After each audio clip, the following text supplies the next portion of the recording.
मित्रांनो, आज सगळ्यात मोठी दुर्घटना या बैलगाडा शर्यत क्षेत्रामधील सचिन चव्हाण वाई यांचा 1 BHK फ्लॅटचा मानकरी असलेला, हिंद केसरी असलेला, महाराष्ट्र केसरी असलेला असा सगळ्या महाराष्ट्राचा लाडका 81 रायफल आज देवाघरी गेला. सगळ्या महाराष्ट्राला पोरकं केलं या रायफलने. खूप साऱ्या आठवणी या रायफलच्या आहेत. जेवढं बोलावं तेवढं कमी आहे. जेव्हापासून हे बैलगाडी शर्यत क्षेत्र समजायला लागले तेव्हापासून प्रत्येक मैदानामध्ये हा रायफल असतो. ज्यावेळेस असतो त्यावेळेस एक वेगळीच मजा असते. काय शब्द नाहीत आता, काय या बैलाबद्दल शब्द नाहीत. वाघ गेला.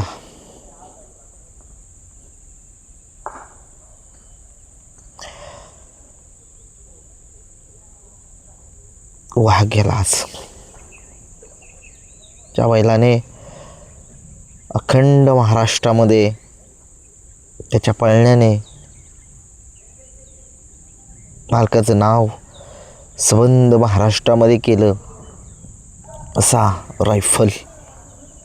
काय बोलू रायफलबद्दल. या खूप काही आठवणी आहेत रायफलच्या.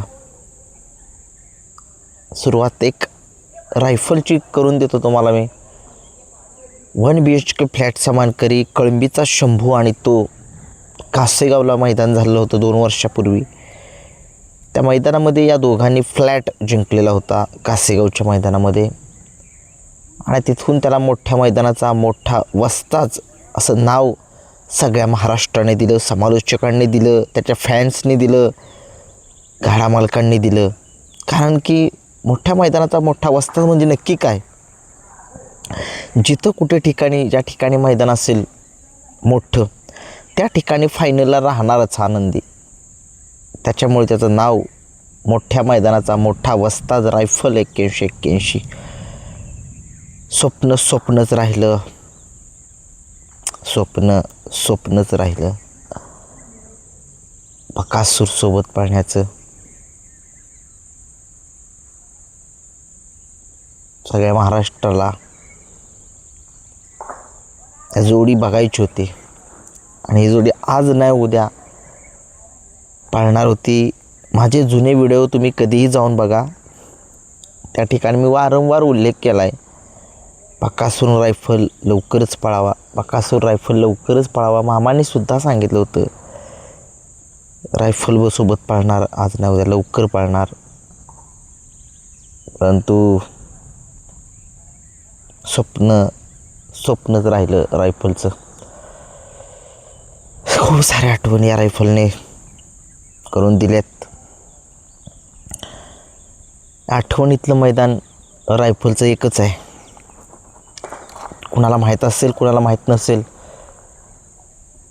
शेवटी तो आपल्या जगामध्ये नाही आहे, परंतु त्याची आठवण कायम राहील. पोरका झाला महाराष्ट्र, पोरका झाला पिस्टन, पोरका झाला घरणिकेचा राजा, पोरका झाला सप्त हिंद केसरी भारत, सुंदर बॉस, बकासूर, मथुर असे अनेक नामवंत बैल. ज्या बैलांसोबत रायफल 81 पळाला. बकासूरसोबत पळाला नाही, तो फक्त मथुरसोबतसुद्धा पळाला असेल मला वाटते. कुठे पळाला असता जरा कमेंटमध्ये सांगा जरा. खूप साऱ्या आठवणी आहेत त्या रायफलने. सकाळी 5 वाजता इंस्टाग्राम उघडलं त्यावेळेस प्रत्येक जणाची पोस्ट पडली की रायफल 81 भावपूर्ण श्रद्धांजली. म्हटलं नक्की काय झालं आहे, काय आहे. अचानकपणे खूप जरा थोडीशी जास्त माहिती खोलवरपर्यंत नेली. अनेक जणांना फोन केले. सकाळी हो बातमी खरे सांगितलं.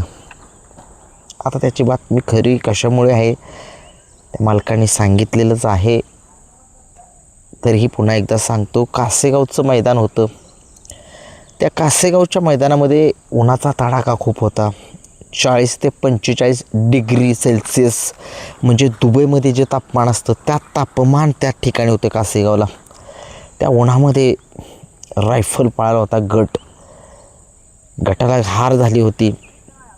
तिथून गाडी घरी गेली रायफलची आणि घरी गेल्यानंतरनं थोडंसं बैल त्रास होत होता बैलाला. थोडासा बैल उड्या मारत होता, लोळत होता. त्यांनी डॉक्टरांना दाखवलं, चांगल्या मोठ्या डॉक्टरांना दाखवलं. त्यांनी तो मोठ्या दवाखान्यामध्ये सुद्धा नेलं रायफलला. डॉक्टरने सांगितलं आतड्यावरती सूज असू शकते. त्यांनी इंजेक्शनसुद्धा दिले. घरी आणल्यानंतर पुन्हा तोच प्रकार व्हायला लागला.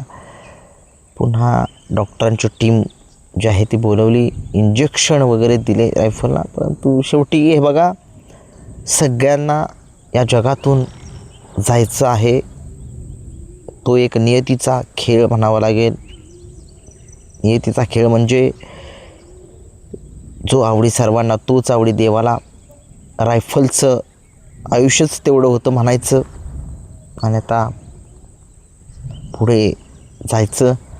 पोरका झाला सिकंदर 81 भाव गेला त्याचा. खूप वाईट वाटलं. मालकानी एवढा मोठा हंबरडा फोडला सकाळी. अक्षरशः डोळ्यामध्ये पाणी आलं.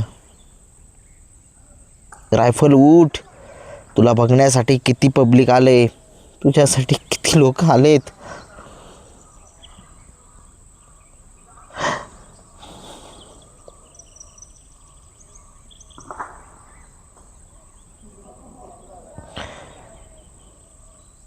रायफल कायम आठवणीमध्ये राहील. रायफल खूप असा दिवस काळ आजचा दिवस म्हणावा लागेल या बैलगाडा शर्यत क्षेत्रामध्ये. कालचा पण दिवस खूप वाईट गेला. तो सुद्धा दिवस. एक बिचारा गरीब गाडा मालक होता. त्याचा नंदीचा सेमी पास करून गळ्याला फास लागला आणि बघितलं काय झालं. एक रायफलची आठवण सांगतो. मगाशी सांगत राहून विसरून गेलो. एक आठवणीतलं मैदान त्या रायफलचं मी सांगतो तुम्हाला. सर्जा आणि बाब्या. काकडेंच्याकडे जो सर्जा होता, जो आता अभिजित भैया पवार यांचा जो सर्जा आहे, तो सर्जा आणि बुलढाणाचा बाब्या. एक 2-2.5 वर्षापूर्वीची गोष्ट आहे. सगळ्या महाराष्ट्राला माहिती आहे. काही लोकांना माहीत नसेल तर सांगतो मी. ही गाडी सर्जा आणि बाब्याची, ही गाडी कुणाला मरत नव्हती. सगळ्या महाराष्ट्राला माहीत आहे. सर्जा आदत वयापासून एवढा टॉपच्या पायऱ्यामध्ये होता. टॉपच्याच पायऱ्यामध्ये तो पळायचा. विशेष म्हणजे बुलढाणाचा बाब्या. हा बाब्या जो आहे तो सलग 14 मैदानाचा 1 नंबर मानकरी होता. याला रोखणं अत्यंत कठीण होतं. परंतु रायफल 81 आणि गर्णिकीचा राजा हा पायरा झाला होता. काकडेंनी मैदान भरवलं होतं. त्या मैदानामध्ये सेमीला गाडी लागलेली शेजारी बुलढाणाचा बाब्या आणि सर्जा. त्याच्या शेजारी रायफल 81 आणि गर्णिकीचा राजा. गाडी शेवटी मारलीच रायफलनं. सर्जेच्या आणि बुलढाणाचा बाब्याचा विजय रथ जो आहे तो रोखला होता याच रायफल 81 आणि गर्णिकीचा राजाने. त्याला मोठ्या मैदानाचा मोठा वस्ताज म्हणतात. तिथूनच सगळ्या महाराष्ट्राला दाखवून दिलं रायफलने की तो काय चीज होता. निकाल बदलला होता, कारणसुद्धा माहीत होतं. अच्युत ड्रायव्हर होते त्या गाडीवरती. खूप साऱ्या आठवणी अच्युत ड्रायव्हर ट्रेकर यांच्यासुद्धा असतील. सतत रायफलच्या गाडीवरती सनी ड्रायव्हर उरळी देवाची हे सुद्धा असतात. अनेक सारे ड्रायव्हर रायफलच्या गाडीवरती होते. आज हीच होती मोठी आठवण रायफलची. आज रायफल निघून गेला. कायम आठवणीत राहशील, कायम आठवणीत राहशील. बकासूर आणि तुझा एक पायऱ्यांचा दोघांचा पायरा बघायचा होता. कसा पळत आहे पळ बघायचा होता, परंतु ते स्वप्नच राहिलं. रायफल 81-81 आणि बकासूर ही जोडी पळताना बघायचं. व्हिडिओ आवडला लाईक शेअर सबस्क्राईब करा. कोणाच्या भावना दुखावल्या असतील तर क्षमा मागतो.